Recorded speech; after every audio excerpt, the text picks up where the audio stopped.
Student, आप सभी का विनोबा यूनिवर्सिटी में सेमेस्टर 1 सेशन 25 से 29 सेशन में मेजर पेपर 1 हिंदी के पेपर में जो भी सवाल 15 मार्क्स के लिए पूछे जाएंगे वो मैं आपको इस वीडियो में बताने वाला हूँ। तो चलिए इस वीडियो को हम शुरू करते हैं। पसंद आए तो लाइक और शेयर करिएगा, ठीक है।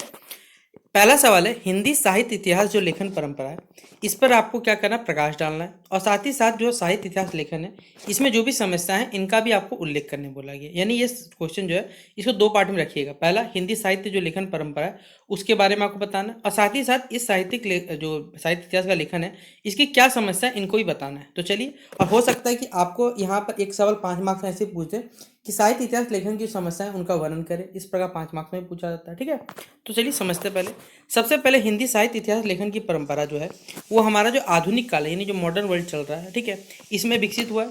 ये बेसिकली हमारे पास एक कहा जाए तो एक पूरा महत्वपूर्ण बौद्धिक प्रक्रिया होता है जिसके माध्यम से जो साहित्य की ऐतिहासिक यात्रा हो गई, साथ ही साथ इसकी जो प्रवृत्तियाँ हैं, रचनाकार है और जो सामाजिक संदर्भ है, इन सभी चीज़ों का हम एक क्रमबद्ध मतलब एक सीरियल ऑर्डर में क्या करते हैं, अध्ययन करते हैं। इस परंपरा से न केवल अगर कहा जाए साहित्य को बेसिकली व्यवस्थित रूप दिया गया, बल्कि समाज और इतिहास को जोड़कर समझने का भी जो दृष्टिकोण होता है वो भी हमें इसके थ्रू प्रदान किया जाता है।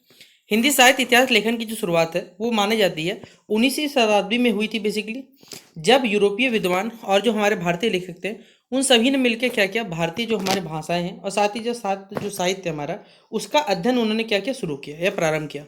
प्रारंभिक प्रयास में सबसे पहले जो साहित्य का जो केवल है संकलन किया गया और साथ ही साथ उसका जो विवरण है बेसिकली वो प्रस्तुत किया गया था, जिसमें एक आलोचनात्मक जो दृष्टि होता है उस चीज़ का अभाव देखा गया था।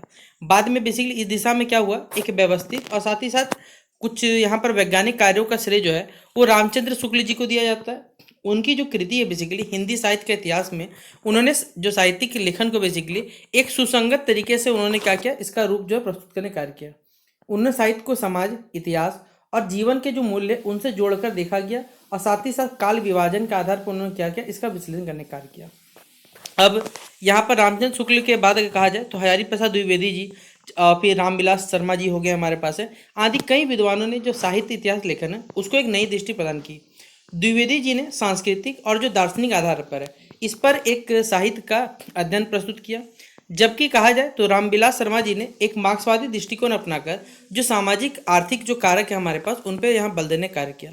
इस प्रकार कहा जाए तो हिंदी जो हमारे पास है वो साहित्य इतिहास लेखन की परंपरा समय के साथ क्या हुई, एक विकसित हुई। और इसमें देखिए जो लोगों के विभिन्न विभिन्न विचारधारा है उन सभी चीज़ों का यहाँ समावेश हमें देखने को मिला।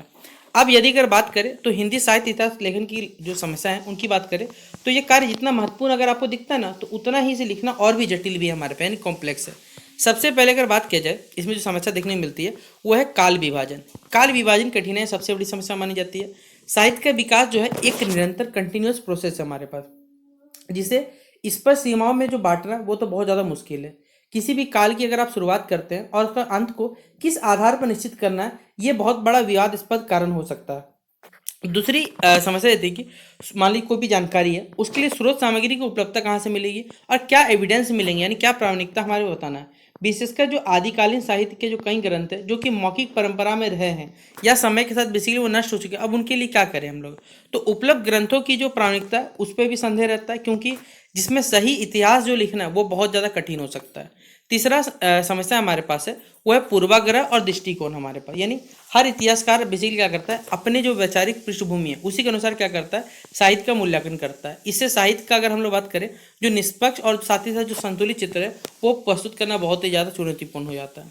चौथी समस्या हमारे पास है वो है भाषा और जो क्षेत्रीय विविधता दिखी जाती है। देखिए हिंदी साहित्य जो है बेसिकली केवल एक भाषा या सीमा तक क्षेत्र नहीं है, बल्कि इसमें विभिन्न बोली हैं और बहुत सारे क्षेत्रों का योगदान भी है। इन सभी को समुचित स्थान देना बहुत ज़्यादा कठिन कार्य होता है। पांचवी समस्या यह है कि लोक साहित्य की उपेक्षा करना। प्रारंभिक साहित्य इतिहास लेखन में लोक साहित्य को एक पर्याप्त जो महत्व है वो नहीं दिया गया, जबकि यह हमारे भारतीय संस्कृति का एक बहुत ही महत्वपूर्ण हिस्सा रहा है, याद रखिएगा। इसके यदि कहा जाए तो नए दृष्टिकोण का समावेश भी एक चुनौती हमारे पास है। आधुनिक समय में जो स्त्री विमर्श हो गया, दलित विमर्श हो गया और साथ ही साथ उपनिवेशात से जैसे कई नए दृष्टिकोण हमारे सामने आए हैं, जिन्हें बेसिकली साहित्य इतिहास में शामिल करना बहुत जरूरी आवश्यक है हमारे पास। लेकिन यह कार्य आपको जितना लगता है उतना सरल नहीं है हमारे पास है। निष्कर्ष के बारे में बात करें कंक्लूजन में, तो हिंदी साहित्य इतिहास लेखन की एक विकसित हमारे पास होती हुई परंपरा जिसमें साहित्य को समझना एक वैज्ञानिक और एक व्यवस्थित तरीका प्रदान किया जाता है। हालांकि इसमें देखिए बहुत सारी समस्याएं और चुनौतियां भी, फिर भी यह निरंतर जो प्रगति है वो कर रहा है और जो नए दृष्टिकोण के साथ इसमें समृद्धि भी हो रही है। यह परंपरा न केवल साहित्य के अतीत को समझने में सहायक है, बल्कि जो वर्तमान और जो भविष्य की दिशा में भी ये निर्धारित करती है हमारे पास है। तो ये था हमारा पहला सवाल जो आपसे बच्चों को 15 मार्क्स के लिए पेपर में पूछा जाएगा। ठीक है, अब अगला सवाल चलिए डिस्कस करते हैं हम लोग। हिंदी साहित्य के इतिहास का काल विभाजन और उसका जो नामकरण है इसके बारे में आपको वर्णन करने बोला जाएगा पेपर में। ठीक है, ये भी सवाल 15 मार्क्स के लिए आता है। तो हिंदी साहित्य का इतिहास जो हमारे पास है वो बहुत ही अत्यंत ही समृद्ध है और साथ ही साथ बहुयामी हमारे पास है। इसे समझने के लिए आपको जो विभिन्न विद्वान है और सभी के विभिन्न जो कालखंड है उनको मैं यहाँ व्याहित करते हैं, ताकि देखिए हर युग का अपना विशेषता है, प्रवृत्ति है और साथ ही साथ जो उस समय की प्रमुख रचना है उनका भी एक आपको सुव्यवस्थित अध्ययन करने का मौका मिलता है। ठीक है, हिंदी साहित्य इतिहास के काल विभाजन और नामकरण का जो सबसे प्रचलित और जो मान्य रूप है वो है रामचंद्र शुक्ल जी द्वारा बेसिकली प्रस्तुत किया गया था, जिन्होंने हिंदी साहित्य इतिहास लेखन को आधार माना गया हमारे पास है। अब रामचंद्र शुक्ल जी ने बेसिकली हिंदी साहित्य को वैसे 4 भाग बांटा। पहले आदिकाल है, भक्ति काल है, रीति काल है, साथ ही साथ जो आधुनिक काल है हमारे पास है। यह विभाजन जो है साहित्य की जो प्रमुख प्रवृत्ति है और साथ ही साथ विषय वस्तु के आधार पर उन्होंने किया। आदिकाल का जो कालखंड माना जाता है वो लगभग 1000 से लेकर 1375 ईस्वी तक का है। उनको हिंदी साहित्य का प्रारंभिक काल माना गया। इसे वीर गाथा काल भी यहाँ पर कहा जाता है, क्योंकि इस समय रचनाओं की विमय वीरता, युद्ध और जो शौर्य उसका वर्णन प्रमुख था। इस काल की जो भाषा है वो अपभ्रंश थी और प्रारंभिक जो हिंदी रूपों में मिलती है। पृथ्वीराज राजसूय से कई ग्रंथ हमारे पास इस काल के बेसिकली उदाहरण माने जाते हैं। इस काल के नामकरण का आधार जो है इसकी प्रमुख प्रवृत्ति है, जैसे यहाँ पे वीर गाथाओं का वर्णन हमारे पास है। इसके बाद जो दूसरा आता है वो होता है हमारे भक्ति काल, मतलब 1375 से लेकर लगभग 1700 ईस्वी तक हमारे पास, जिसे हिंदी साहित्य का एक स्वर्णिम युग कहा गया। इसी काल में बेसिकली भक्ति जो है वो भावना प्रमुख थी और साहित्य का जो केंद्र है वो भगवान के प्रति यहाँ पर प्रेम और समर्पण था। इस काल को लगभग 2 भागों में बांटा गया, जिसमें निर्गुण और सगुण भक्ति है। कबीर और गुरु नानक जैसे कई संत जो है निर्गुण भक्ति के प्रतिनिधि थे, जबकि तुलसीदास और सूरदास जो है वो सगुण भक्ति धारा के यहाँ पर प्रमुख कवि थे। इस काल का नाम कारण इसी कारण हमारे पास है, भक्ति की प्रमुखता कारण यहाँ पर दिया गया था। तीसरा काल है रीति काल, जो लगभग 1700 से लेकर 1900 ईस्वी तक है। इस काल को बेसिकली हम लोग श्रृंगार और जो अलंकार है, ठीक है, उसका काल भी कहा जाता है। इस समय की रचनाओं में प्रेम, सौंदर्य, नायिका भेद का जो वर्णन प्रमुख था। काव्य शास्त्र और अलंकारों पर यहाँ पर विशेष ध्यान दिया गया था। बिहारी और जो केशव दास हमारे पास, ठीक है, अगला पॉइंट है यहाँ पर, इस काल में प्रमुख कवि रहे। इस काल का नाम रीति काल जो है बेसिकली वो काव्य शास्त्री जो नियम है उसी आधार पर रखा गया।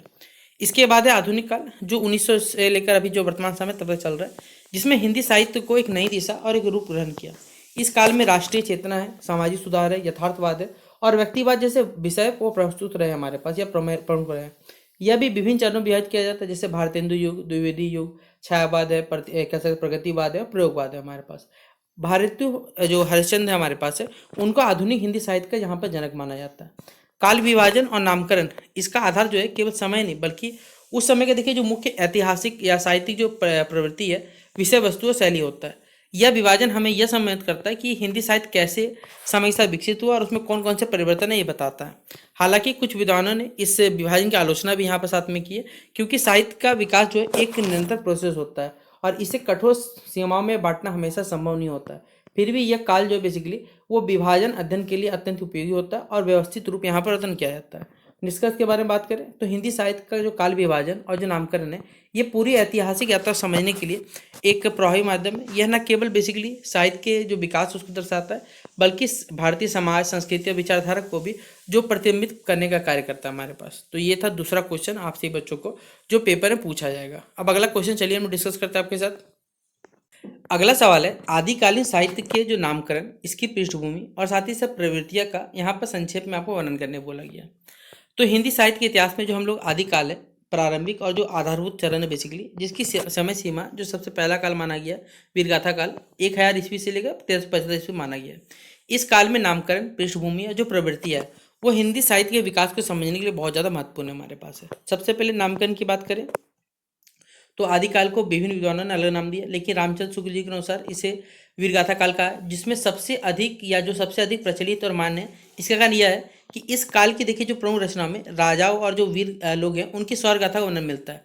पृथ्वीराज रासो हो गया जैसे कई कृतियां जो है इस प्रवृत्ति का प्रतिनिधित्व करने कार्य करती है। कुछ विद्वान बेसिकली इसे देखिए क्या करते हैं, प्रारंभिक काल या फिर जो आदिकाल ये भी कहते हैं, क्योंकि ये हिंदी साहित्य का क्या है एक आरंभिक चरण है हमारे पास है।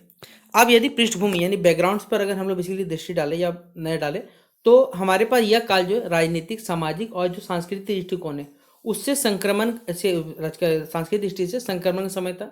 इस समय भारत में जो राजपूतों का प्रभुत्व था और साथ ही विभिन्न राज्यों के बीच में युद्ध होते चल रहे थे। इसी कारण से हमारे पास बताया गया यहाँ पर कि जो वीरता, युद्ध है और पराक्रम है, यहाँ पर इसकी भावना जो है वो समाज प्रमुख थी, जिसका प्रमुख जो हमारे पास है या प्रभाव जो है वो साहित्य पर भी पड़ा। दूसरी ओर यह जो अपभ्रंश से विकसित हो रहा था हमारे पास है कि प्रारंभिक हिंदी भाषा का भी समय था, संस्कृत हो, प्राकृत हो हमारे पास है, और साथ ही साथ अपभ्रंश के मिश्रण भी हिंदी का जो स्वरूप है वो बन रहा था। धार्मिक दृष्टि से देखा जाए तो यह काल जो महत्वपूर्ण था, क्योंकि इसी कालखंड में बौद्ध हो गए, जैन हो गए और हिंदू परंपराएं जैसे समानांतर रूप से क्या करें सक्रिय थी, जिनका प्रभाव जो है हिंदी साहित्य में हम लोग देखा जा सकता है। अगला पॉइंट बताया हुआ है हिंदी साहित्य इतिहास की जो प्रमुख प्रवृत्ति है उसकी विशेष पहचान है। इस काल की सबसे प्रमुख प्रवृत्ति जो वीरगाथा परंपरा वो देखी जाती है, जिसमें राजाएं, योद्धाओं के साहस, युद्ध और पराक्रम का वर्णन किया गया। इन रचनाओं का जो उद्देश्य है वो केवल मनोरंजन ही नहीं बल्कि वीरता को भी क्या करना है, प्रोत्साहित करना है, और साथ ही साथ शासकों का जो प्रतिष्ठा उसको बढ़ाना है। दूसरा महत्वपूर्ण प्रवृत्ति है इसमें धार्मिक साहित्य हमारे पास, यानी इस काल में जैन है, बौद्ध साहित्य का भी विकास हुआ, जिसमें नैतिकता, धर्म और आचार विचार पर बल दिया गया। जैन आचार्यों द्वारा जो रचित ग्रंथों में उपदेश है हमारे पास, उनकी शैली प्रमुख थी। जिसके अलावा नामपंथी और हिंदी साहित्य में भी इस काल में विकसित हुए, जिसमें योग, साधना और आध्यात्मिकता वर्णन हमें देखने को मिलता है। भाषा और शैली की दृष्टि से देखा जाए तो आदिकालीन जो साहित्य है उसमें सरलता और लोक भाषा का प्रयोग मिलता है। यह साहित्य मुख्यतः मौखिक परंपरा से जुड़ा है, इसमें अलंकारों की अधिकता नहीं है बल्कि सीधी और प्रभावशाली अभिव्यक्ति मिलती है। छंद और पद शैली का सबसे अधिक उपयोग हुआ है, लेकिन जिसमें इसे गाने और सुनाने में आसानी होता है। इसके कहा जाए इस काल की देखिए सबसे विशेषता है या एक प्रमुख विशेषता ये भी आती है कि इसमें जो इतिहास है और जो कल्पना है उसका मिश्रण देखने को मिलता है। कई हमारे पास बेसिकली वीर गाथाएं ऐतिहासिक घटनाओं पर आधारित होती है, लेकिन उनमें कल्पना और अतिशयोक्ति भी जोड़ी गई है, जिससे वे अधिक और क्या होती है, रोचक हो जाती है और साथ ही साथ प्रेरणादायक बन सकती है हमारे पास। फिर अगला बताया वो पॉइंट में हमारे पास निष्कर्ष में लिख सकते हैं आप कि आदिकालीन जो हिंदी साहित्य है उसकी नींव रखने वाला काल है हमारे पास है, जिसमें वीरता, धर्म और लोक जनजीवन जो है उसकी झलक दिखने को मिलती है।